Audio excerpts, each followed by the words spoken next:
audio jungle.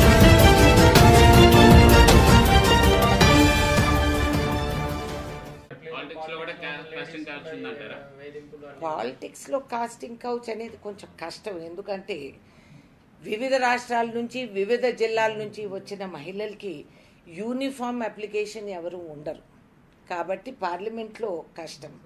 We have మహిళా presidents, we have మహిళా speakers, we have మహిళా ministers.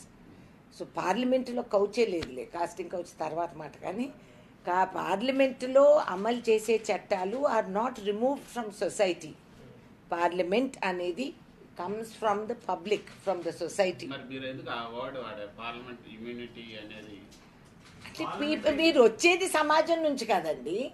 మీరు సమాజం నుంచి వచ్చి మీరు స్టెరిలైజ్ అయిపోయి వస్తున్నారా పార్లమెంట్లోకి? ఎలా తెలుస్తుంది మీకు?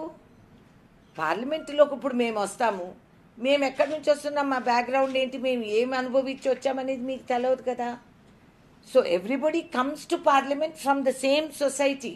కానీ మీరు చేసిన వ్యాఖ్యలు ఎట్లా ఉన్నాయంటే కాస్టింగ్ కౌచ్ రాజకీయాల్లో ఉపయోగించుకోవడం వల్లనే పార్లమెంట్కి వస్తున్నారు. నో నో నో, చీ వాట్ నాన్సెన్స్. నేను ఒక మహిళ అయ్యి నేను కాస్టింగ్ కౌచా? Same. Yeah, nobody is immune. నేను అనేది అది ఉన్నత స్థాయిలో ఉన్న వాళ్ళకు కూడా nobody is immune. Sexual harassment in work places happens everywhere. Nobody is immune. Even in parliament. మీకేమైనా ఎగ్జాంపుల్స్ ఏమైనా సైట్ చేయగలరమ్మా పార్లమెంట్ లో ఎట్లాంటి ఇష్యూస్ జరిగినాయని? నాతో పెట్టుకుండే పెట్టుకుండే మగవాడు ఇంకా పుట్టలేదని నేను అనుకుంటున్నాను.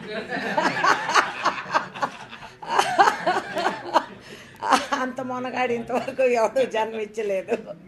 కాబట్టి అఫ్కోర్స్ మేము పార్లమెంట్లో ఉండంగానే ఎంతమందో మహిళలు వచ్చి మాకు కంప్లైంట్స్ ఇవ్వటం, నేను మినిస్టర్గా ఉండంగా అందరూ వచ్చి చెప్పారు.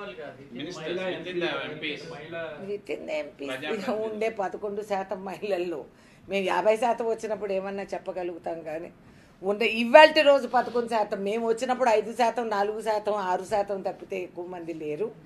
And out of them most of them మేమంతా ప్రివిలేజ్డ్గా వచ్చిన వాళ్ళమే. So yes, that is one of the, of course that is one of the chapters. That is what I mean. You are not immune when you come to parliament.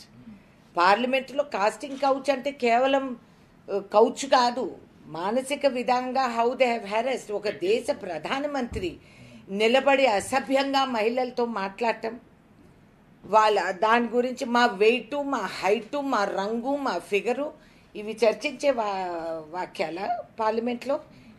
మా తెలివి, మా mind, మా tongue కనపడటం లేదా?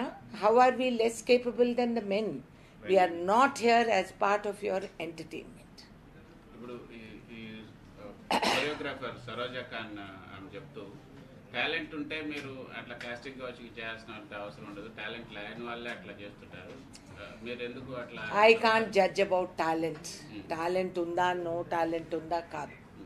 If that I will not, I can't judge. I'm not competent authority. But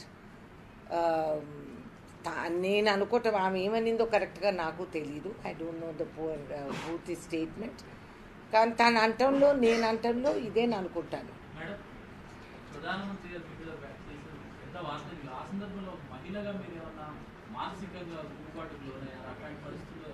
of course ఆయన అంటే చివుక్కుమని మాకు అంటుంది. కానీ ఇన్ని సంవత్సరాలుగా మా అనుభవాన్ని వాడి మాకంటే ఇంకా హీనమైన పరిస్థితుల్లో ఉన్న మహిళలకి నేను నిలబడి ఛాలెంజ్ చేయకపోతే మిగతా మహిళలందరినీ కూడా పరిచే పరిస్థితి వస్తుంది. కాబట్టి నేను నిలబడి ఛాలెంజ్ చేస్తాను.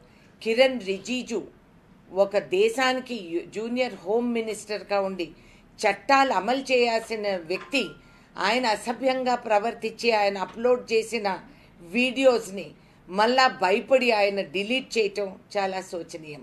కనీసం నువ్వు చెప్పేదానికి ఒప్పుకుండేదానికి సాహసం అన్నా ఉండాలి. అదేవిధంగా పోలీసు డీజీపీలు బాధ్యత వహించి ఉన్న పదవుల్లో కూడా వాళ్ళు ఈ విధంగా ప్రవర్తించటం, వాళ్ళ మానసిక విధానం ఏమిటి అనేది సమాజం ముందు it is a big challenge. ఒకప్పుడు లేడీస్దే బాధ్యత, మాదే బాధ్యత. మేము వేసుకున్న డ్రెస్ వలన రేపు అవుతాం, పొర్నోగ్రఫీ ఉంది కాబట్టి మేము రేపు అవుతాం, లేకపోతే మేము మా ప్రవర్తన వలన రేపు అవుతాం. అదే సమాజంలో సొసైటీ సేఫ్గా ఉంచాలంటే ఆడపిల్లల్ని ఇంట్లో పెట్టండి, 10 గంటల తర్వాత వాళ్ళని బయటికి రానివ్వద్దండి. ఇవి చేసే సూచనలు. కనీసం కామన్ సెన్స్ లేదా? మహాత్మా గాంధీ ఈ దేశానికి స్వాతంత్రం వచ్చినప్పుడే గుర్తించి చెప్పారు, ఏ రోజు అయితే ఆడపిల్ల నిర్భయంగా అర్ధరాత్రి వేళ నడి రోడ్డులో నడవగలుగుతుందో నిజమైన స్వాతంత్రం ఆ రోజు సంపాదిస్తామని. We are working for that independence. దేనికని I don't know what she has said. I don't know her at all. But if she has had the courage to say it, then I think somebody should listen. రాజకీయాల్లో కూడా cash committee అవసరం అంటారు. Cinema ఇండస్ట్రీలో cash committee against sexual harassment. No, but it's there everywhere. Hello. పార్టీలో లేదు కదా. No, but it's there in every workplace. Politics is not considered work. It's a commitment. Of course, avasaram. Even parliament. Parliament lo we have redressal of grievances. But every workplace there is supposed to be, every corporate area, every workplace is supposed to have these committees. ఇది మా టైంలోనే మేము అమలు చేసాం. రాజకీయ పార్టీల్లో మామూలుగా సర్దుబాట్లు అట్లాంటివి అవసరం లేదు. ఎందుకంటే ఎవరికి వాళ్ళు ఇప్పుడు ఒక ఎంపీతో ఎవరైనా ప్రవర్తన చేస్తారా? పార్టీ దెబ్బతింటుంది. If a women protest it will come. Sorry, అవును, వీఆర్ నాట్ ఇమ్యూన్. పార్లమెంట్కి వచ్చే వరకు మా ప్రయాణం లేదా? పుట్టుకతో పార్లమెంట్కి వచ్చేస్తున్నామా? నో కదా. No, we don't need it in parliament because it is a Political parties law. Already there is a self-regulatory authority that carries on there. దాంట్లో పార్టీలో పెద్దలు ఉంటారు, మా లీడర్స్ ఉంటారు. They take care of such things. మా పార్టీలో ladies లేరా? మా ప్రెసిడెంటే ఒక మహిళ మొన్నటి వరకు. సో ఈ పిచ్చి వేషాలు ఏమన్నా ఎవడన్నా వేస్తే ముందు మగవాడైపోతాడు. That everyone knows. Right. Thank you. Lights off. So hot. ఆ ఫ్యాన్ వేసేయండి ప్లీజ్. హ్యూమిడిటీ. ఏంటండి, వీడియో నచ్చిందా? అయితే ఓ లైక్ వేసుకోండి, లేదంటే ఓ కామెంట్ చేయండి. ఎప్పటికప్పుడు మా వీడియోస్ చూడాలంటే సబ్స్క్రైబ్ చేసుకోండి.